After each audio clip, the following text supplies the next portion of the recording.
Good morning. Welcome to Breakfast with Charlie State and Naga Munchetti. Our headlines today. As Joe Biden tightens his grip on the White House, Donald Trump makes more unsubstantiated claims of voting fraud. If you count the legal votes, I easily win. If you count the illegal votes, they can try to steal the election. Joe Biden appeals for calm and says democracy sometimes requires a little patience. We have no doubt that when the count is finished, Senator Harris and I will be declared the winners. So I ask everyone to stay calm, all the people to stay calm. With the help of 2,000 military personnel, Liverpool becomes the first city in England to trial mass COVID testing. Good morning. Pay-per-view in the Premier League is likely to be scrapped. The clubs decide to look at alternatives later this month after many fans boycotted the extra $14.95 charge to watch some of the games. And once again, for some of you, it's a pretty foggy start out there. Frosty too across the south, but most places will brighten up to sunny spells through today. I'll have details on that and your weekend forecast here on Breakfast.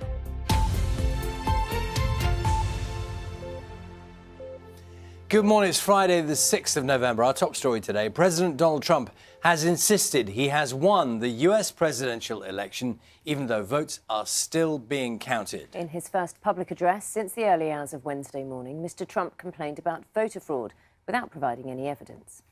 It's now down to a handful of key states, but current figures show Joe Biden is edging closer to the White House with 253 electoral votes compared to Trump's 214. They need 270 to claim victory.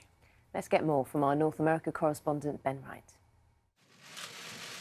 He didn't sound like a president confident of victory. Instead, Donald Trump appeared in the White House to denigrate America's electoral process and make a slew of unfounded claims about voting and fraud. If you count the legal votes, I easily win.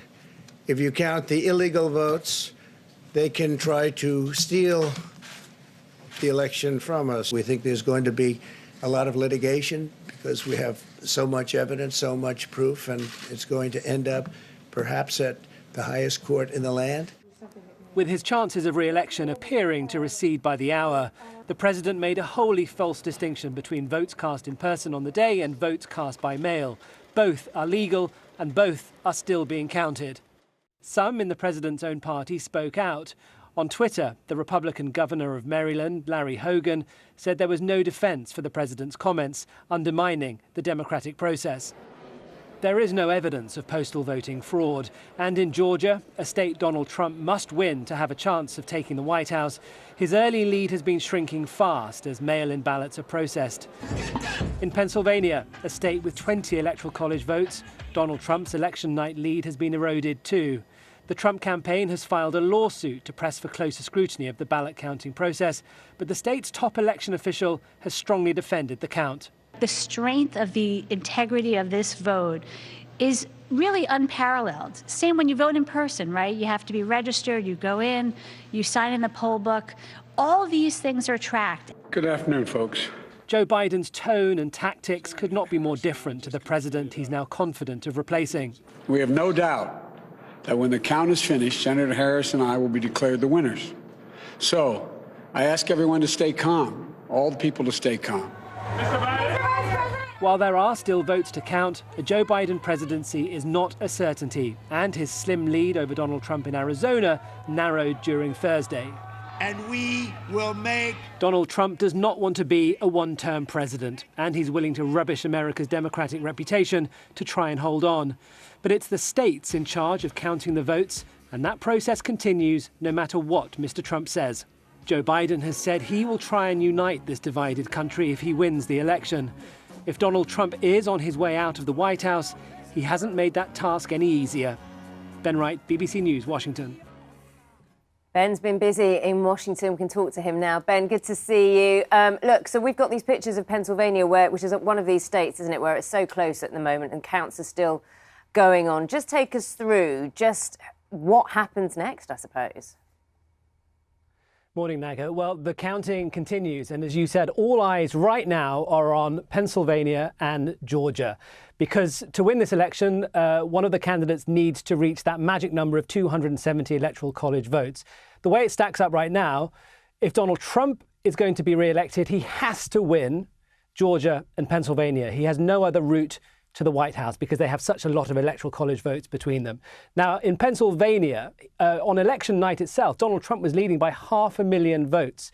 But as all those postal ballots have been counted, many from Democratic voters, of course, that has shrunk dramatically. And the last time I checked, he is leading by just 22,000 votes. Now, 99% of the total ballots have been counted in Pennsylvania, but it's a massive state, and that means there are still thousands of ballots to count, and that's happening right now. In Georgia, it's a similar story. Donald Trump is still ahead of Joe Biden, but his lead now is just 1,709. And again, that's 99% of the ballots counted. So not much more counting to go, but the momentum is clearly going one way. And, you know, we knew this would happen because in these states, they would count the postal ballots last after they'd done all the in-person on-the-day counting. And so it was always going to happen that there was going to be a surge for Joe Biden towards, you know, the back half of this process, and that's what we're seeing. Now, I'm not saying that it's impossible for Donald Trump to win this election. He could still do it if he gets everything that's still being counted. But it's Joe Biden, I think, who's now closing in on the presidency. OK, well, you'll keep an eye on it, we'll keep an eye on it, and everyone's keeping an eye on it. Ben, thanks very much. Ben, right there. People in Liverpool City will be offered repeat coronavirus tests from today as the UK's first mass testing pilot launches in the city. The Army arrived yesterday to help deliver the programme, which could be rolled out to millions of people by Christmas. Our reporter Dan Johnson is at one of the testing centres this morning for us. Dan, we can't actually make out much of where you are because, of course, it's still dark. I see you've got your mask on. Just take us through how this scheme will work.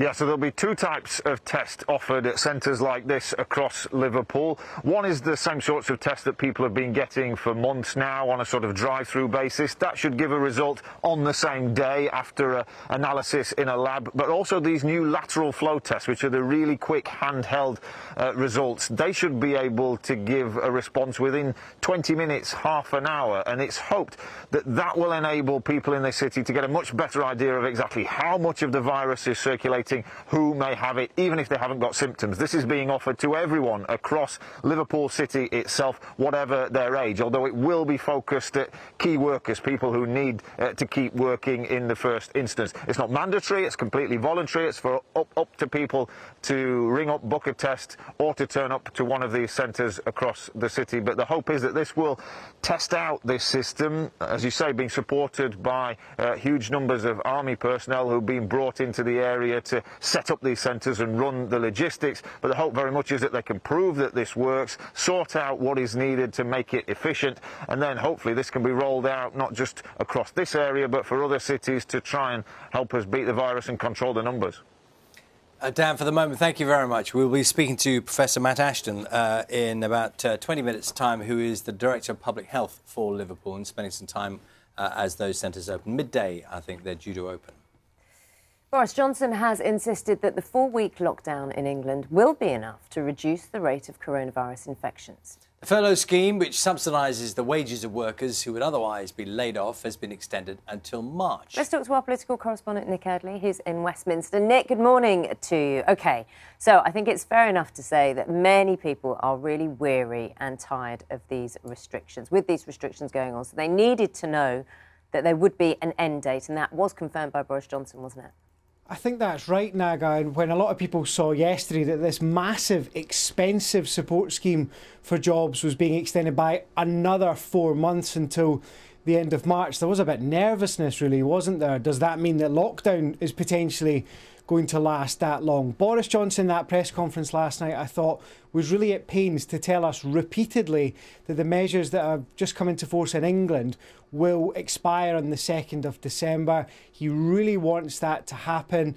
The question is what happens after that. And the government's plan is to go back to the tier system that we saw just before lockdown. That could mean some pretty big restrictions coming back, though. Remember, if you're in one of the tier 3 areas, like large parts of the north of England, where that means a lot of hospitality and things like that are closed. And I think that's one of the reasons the government decided to extend this furlough scheme for so long, because if that tier system does come back, it's really worried about the potential health picture, it's really worried about the potential economic picture over the next few months as well. So it wanted to offer that support. It is worth just pointing out, though, the government didn't want to be in this place when it came to furlough. They were trying to wind the system down to basically replace it with a less generous scheme.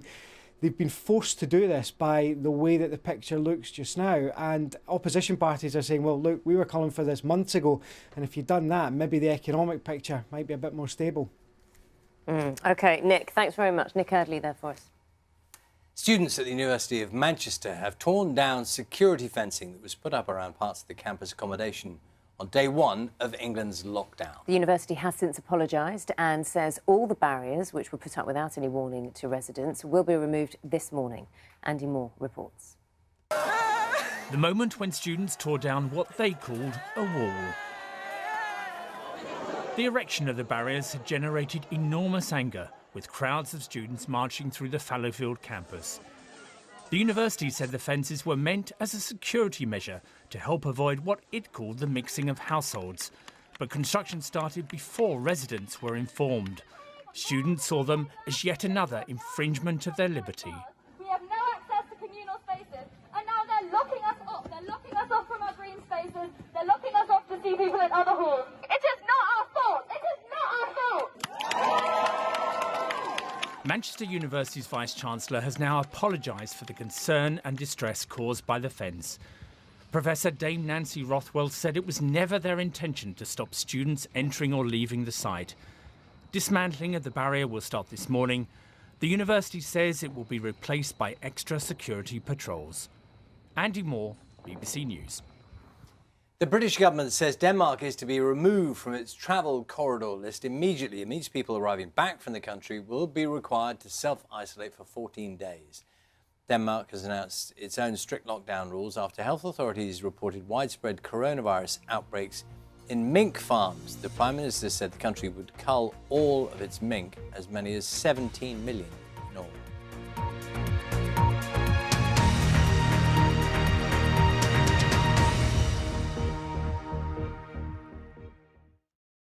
See the headlines as they happen and watch BBC News live in the app and get the full story with bbc.co.uk/news.